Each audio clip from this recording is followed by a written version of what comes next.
My ex-wife owns half the house I wake up in every morning. 7 years after our divorce, her name is still on the deed, and I'm still writing her checks every month to buy out her share. At this rate, I'll be 92 before I own my own home outright. The lawyers said it was the only way to avoid selling the house I've lived in for 38 years. They didn't mention it would turn me into a tenant in my own life. I'm Howard, and I'm 79 years old. 7 years ago, I thought I was being generous by keeping our family home and slowly buying out Patricia's half over 15 years. Now I realize I locked myself into the world's most expensive rental agreement with the woman who divorced me.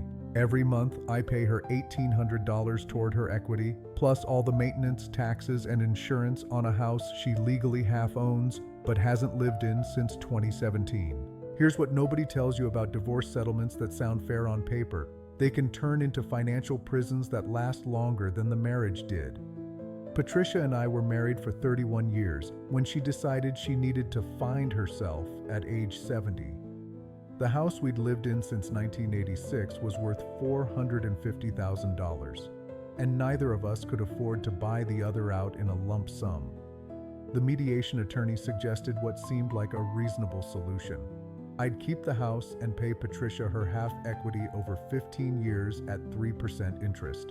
Monthly payments of $1,800, which seemed manageable on my teacher's pension and Social Security. Patricia would get steady income, I'd keep the home where I'd raised my children, and nobody would be forced into a rushed sale in a difficult market. What I didn't consider was how it would feel to make mortgage payments to my ex-wife every month.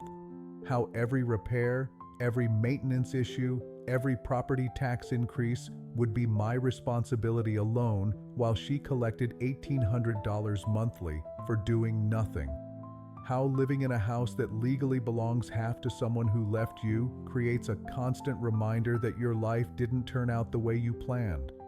The worst part isn't the money, though that's been harder than I expected.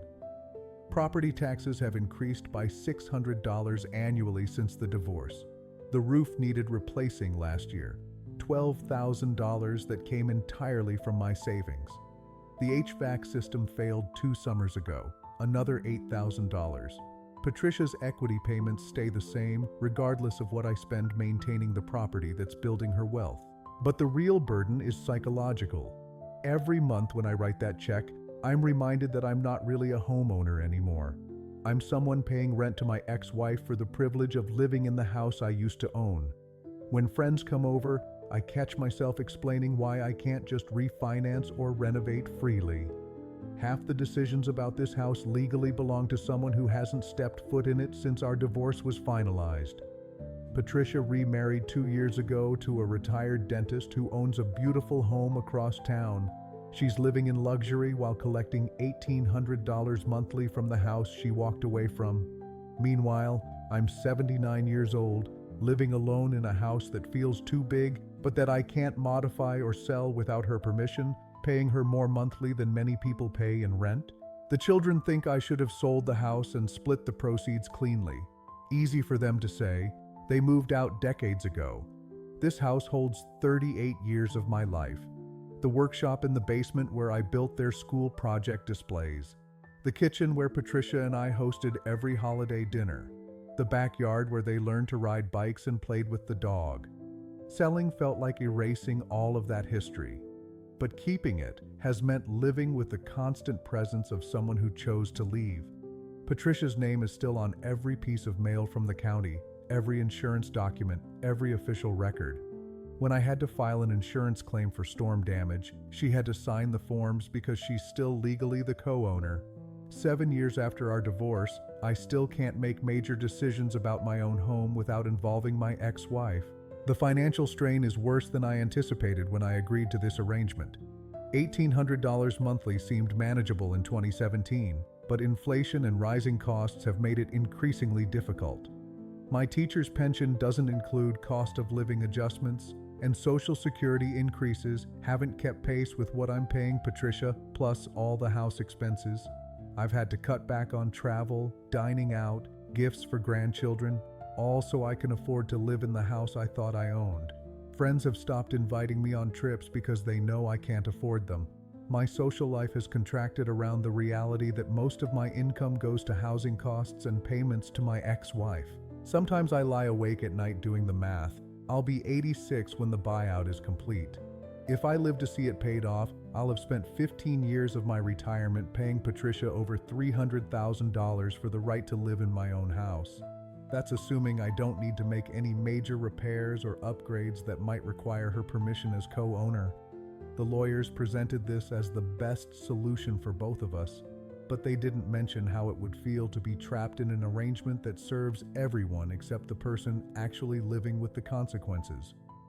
Patricia gets guaranteed income without any of the responsibilities of ownership. I get to stay in my house but lose the freedom that comes with actually owning it. If I could do it again, I'd have insisted on selling the house and splitting the proceeds. Yes, it would have been painful to leave after 38 years, but at least I'd have been free to choose where to live, how to spend my money, and who to involve in my housing decisions. Instead, I'm stuck in a house I'm slowly purchasing from someone who already moved on to a better life. The worst irony is that I thought I was being generous by letting Patricia keep her equity while staying in the house. What I actually did was create a situation where she gets paid monthly for leaving while I pay the price daily for staying. She's moved on completely. New husband, new house, new life funded partly by the $1,800 I send her every month. Meanwhile, I'm 79 years old, living alone in a house that's too expensive for me to maintain, but too complicated for me to leave. Every month when I write that check to Patricia, I'm reminded that the person I was trying to be generous to is the same person who decided our 31-year marriage wasn't worth saving. The house that was supposed to be my refuge in retirement has become my financial prison. I can't sell it without Patricia's agreement. I can't renovate it without her permission. I can't even refinance it because she'd have to sign off on any changes to the ownership structure. I thought I was buying out her half of our home. What I really bought was 15 years of being financially tied to someone who wanted nothing to do with me. If you're facing divorce and trying to decide whether to keep the house, think carefully about arrangements that seem generous but leave you financially dependent on your ex-spouse. Sometimes the kindest thing you can do for everyone is make a clean break, even if it means losing something you love. Because keeping a house you can't really afford to own isn't ownership. It's just expensive nostalgia that traps you in the past while everyone else moves toward the future. At 79, I should be enjoying retirement, not counting the years until I finally own my own home. The house may be mine to live in, but freedom feels like something I'll never be able to afford.